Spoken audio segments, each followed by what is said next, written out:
One-page marketing plan, get new customers, make more money, and stand out from the crowd by Allan Dib. Introduction Part 2. Strategy versus tactics. Understanding the difference between strategy and tactics is absolutely key to marketing success. Strategy is the big picture planning you do prior to the tactics. Imagine you've bought an empty block of land and want to build a house. Would you just order a pile of bricks and then just start laying them? Of course not. You'd end up with a big old mess that likely wasn't safe. So what do you do instead? You hire a builder and an architect first, and they plan everything out from the major stuff like getting building permits down to what kind of tap fittings you'd like. All of this is planned prior to a single shovel of dirt being moved. That's strategy. Then, once you have your strategy, you know how many bricks you need, where the foundation goes, and what kind of roof you're going to have. Now you can hire a bricklayer, carpenter, plumber, electrician, and so on. And that's tactics. You can't do anything worthwhile successfully without both strategy and tactics. Strategy without tactics leads to paralysis by analysis. No matter how good the builder and the architect are, the house isn't going to get built until someone starts laying bricks. At some stage, they're going to need to say, okay, the blueprint is no good. We've got all the necessary approvals to build, so let's get started. Tactics without strategy leads to the bright, shiny object syndrome. Imagine you started building a wall without any plans and then later found out that it was in the wrong place.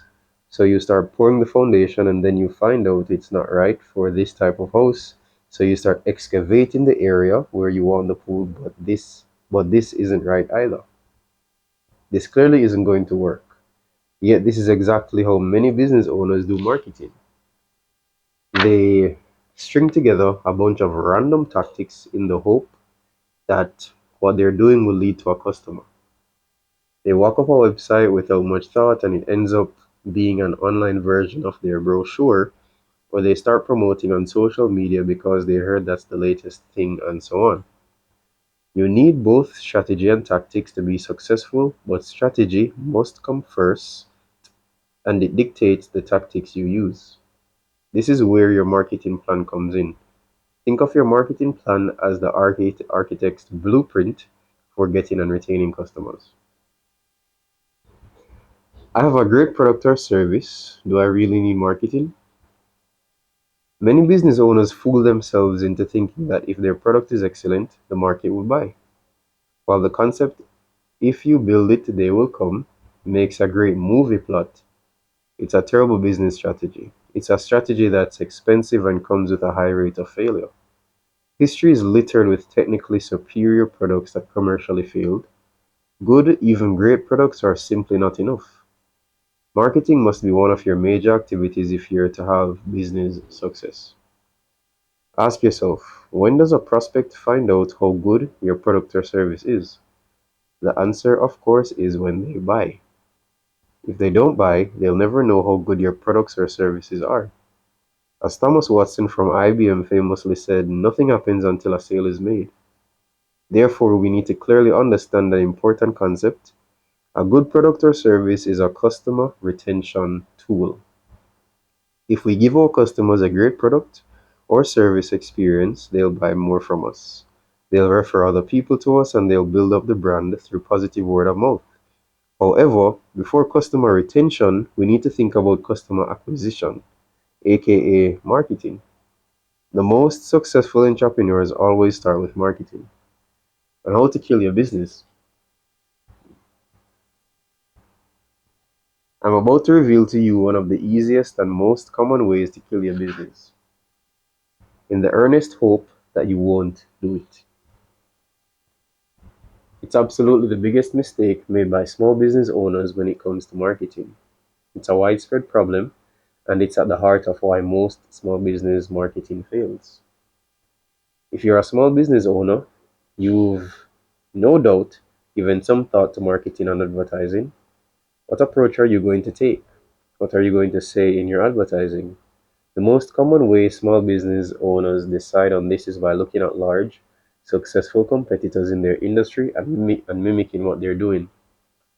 This seems logical. Do what other successful businesses are doing, and you will also become successful, right? In reality, this is the fastest way to fail, and I'm certain it's responsible for the bulk of small business failures. Here are the two major reasons why. Number one, large companies have a different agenda. Large companies have a very different agenda when it comes to marketing than small businesses do. Their strategies and priorities differ from yours significantly. The marketing priorities of a large company look something like this. 1. Pleasing the board of directors. 2. Appeasing shareholders. 3. Satisfying superiors' biases. 4. Satisfying existing clients' preconceptions. 5. Winning advertising and creative awards. 6.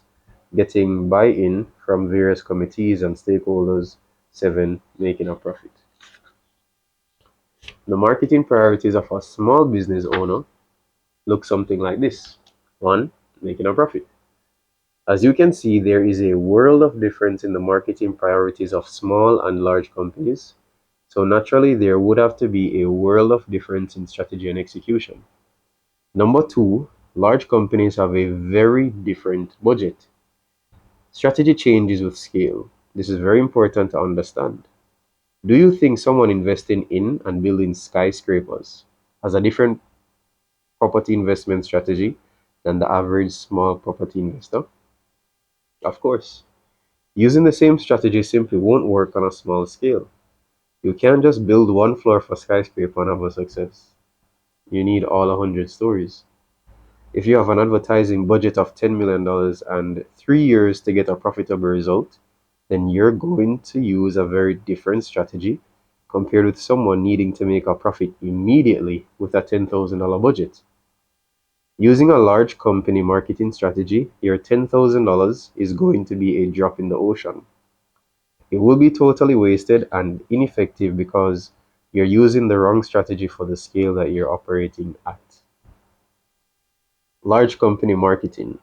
Large company marketing is also sometimes known as mass marketing or branding.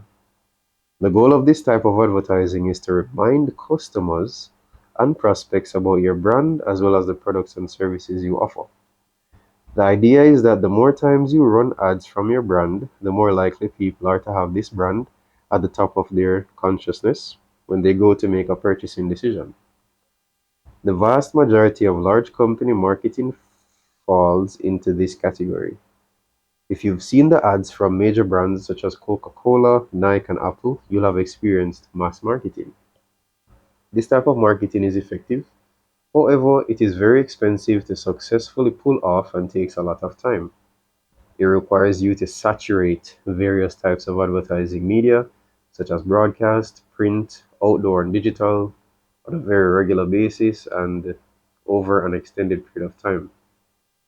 The expense and time involved are not a problem for the major brands as they have massive advertising budgets and teams of marketing people, and product lines are planned years in advance. However, a major problem arises when small businesses try to imitate the big brands with this type of marketing. The few times they run their ads is like a drop in the ocean. It's nowhere near enough to reach the consciousness of their target market, which is bombarded with thousands of marketing messages each day. So they get drowned out and see little or no return for their investment. Another advertising victim bites the dust. It's not that the small businesses aren't good at branding or mass media ads, it's that they simply don't have the budget to run their ads in sufficient volume to make them effective. Unless you have millions of dollars in your marketing budget, you have a very high probability of failure with this type of marketing. Branding, mass marketing, and ego-based marketing is the domain of large companies. To achieve any kind of cut-through requires an enormous budget and the use of expensive mass media. Following the path of other successful businesses is smart, but it's vital that you understand the full strategy you're following and that you're able to execute it. Strategy from an outside observer's perspective can be very different from the reality. If you're following a strategy that has different priorities than you or has a vastly different budget, then it's highly unlikely it will generate the kind of result you're hoping for. Now let's look at what successful small to medium business marketing looks like. Small and medium business marketing. Direct response marketing is a particular branch of marketing that gives small businesses cut through and a competitive edge on a small budget. It's designed to ensure you get a return on investment that is measurable. If $10 bills were being sold for $2 each, how many would you buy? As many as you could get your hands on naturally. The name of the game with direct response marketing is money at a discount. For example, for every $2 spent on advertising, you get $10 out in the way of profits from sales. It's also a highly ethical way of selling. It's focused on the specific problems of the prospect and aims to solve these problems with education and the specific solutions. It is also the only real way for a small business to affordably reach the consciousness of a prospect. When you turn your ads into direct response ads, they become lead generating tools rather than just name recognition tools. Direct response marketing is designed to evoke an immediate response and compel prospects to take some specific action, such as opting in to your email list, picking up the phone and calling for more information, placing an order, or being directed to a web page. So what makes a direct response ad? Here are some of the main characteristics. So one, it's trackable. That is, when someone responds, you know which ad and which media was responsible for generating the response. This is in direct contrast to mass media or brand marketing. No one will ever know what ad compelled you to buy that can of Coke. Heck, you may not even know yourself. Two, it's measurable. Since you know which ads are being responded to and how many sales you've received from each one, you can measure exactly how effective each ad is. You then drop or change ads that are not giving you a return on investment. Three, it uses compelling headlines and sales copy. Direct response marketing has a compelling message of strong interest to your chosen prospects. It uses attention grabbing headlines with strong sales copy, that is, salesmanship in print. Often the ad looks more like an editorial than an ad, hence making it at least 3 times more likely to get read. Four, it targets a specific audience or niche.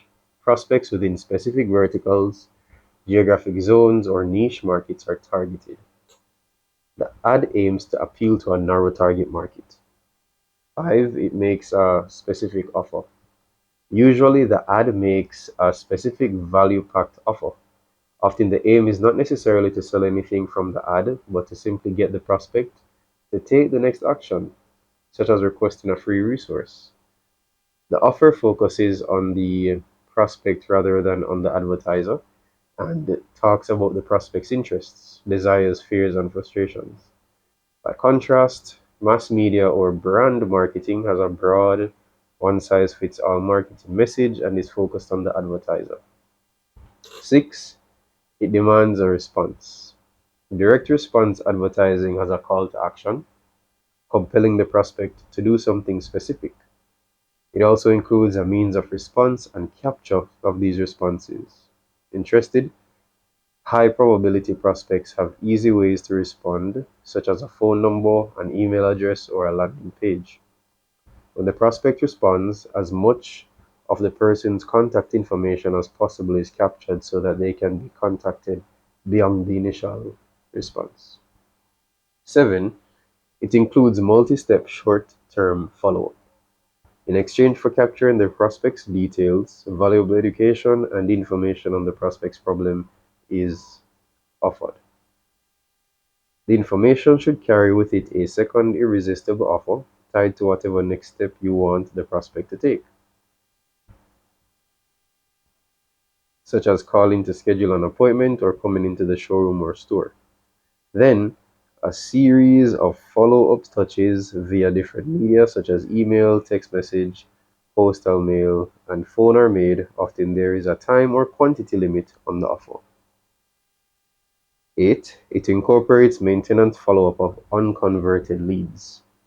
People who do not respond within the short-term follow-up period may have many reasons for not maturing into buyers immediately. There is value in this bank of slow to mature prospects. They should be nurtured and continue hearing from you regularly. Direct response marketing is a very deep topic with many facets. The one-page marketing plan is a tool that helps you implement direct response marketing in your business without needing to spend years studying to become an expert. It's a guided process that helps you quickly and easily create the key elements of a direct response campaign for your business. The one-page marketing plan. The one-page marketing plan canvas is designed so that you can fill it in point form as you read this book and end up with a personalized marketing plan for your business. So before, prospect, my target market, my message to my target market, and the media I will use to reach my target market. During, which is the lead, my lead capture system, my lead nurturing system, my sales conversion strategy. After, customer, how I deliver a world-class experience, how I increase customer lifetime value, how I orchestrate and stimulate referrals. There are 9 squares split up into the 3 major phases of the marketing process. Most great plays, movies, and books are split up into a 3-act structure, and so too is good marketing. And let's take a look into these 3 acts. The 3 phases of the marketing journey. The marketing process is a journey we want to guide our ideal target market through. We want to guide them from not knowing we exist right through to becoming a raving fan customer. Through this journey, there are 3 distinct phases that we guide them through. These phases are the before, during, and after phases of your marketing process. The following is a brief overview of each of these phases. Before, we label people going through the before phase as prospects.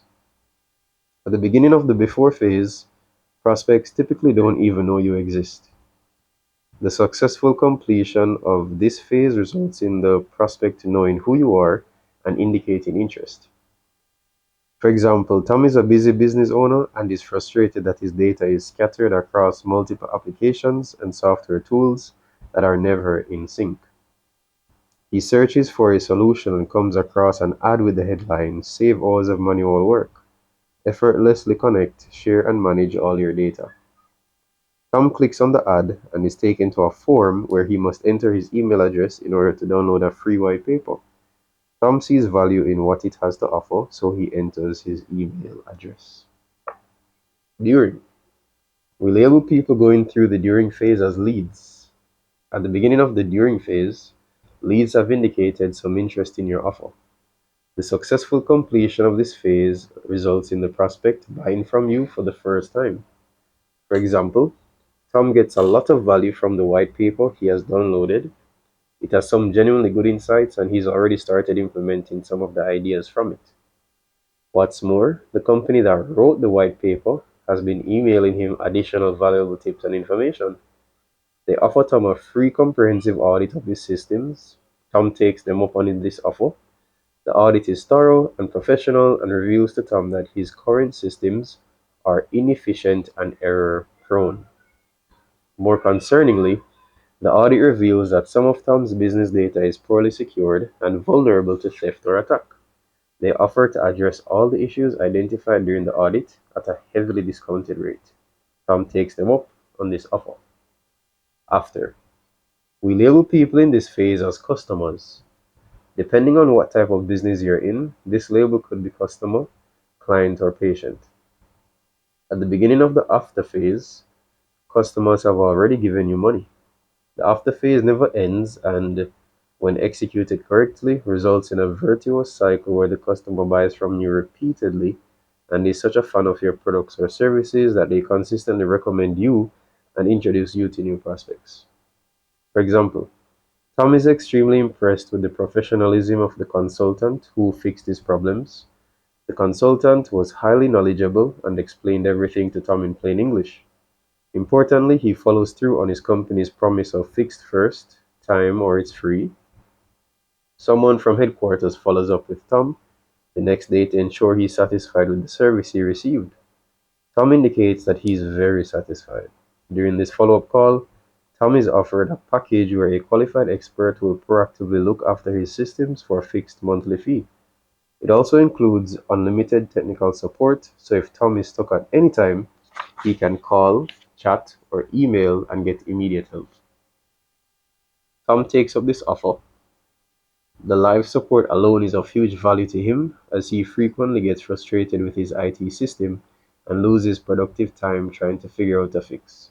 Tom even refers three of his friends who run their own businesses to this company because of the great service he's experienced. In summary, if we were to describe the three phases in table form, it would look like this. So the before phase, prospect status, and the goal of this phase is to get them to know you and indicate interest. During phase, this status is lead, and the goal of this phase is to get them to like you and buy from you for the first time.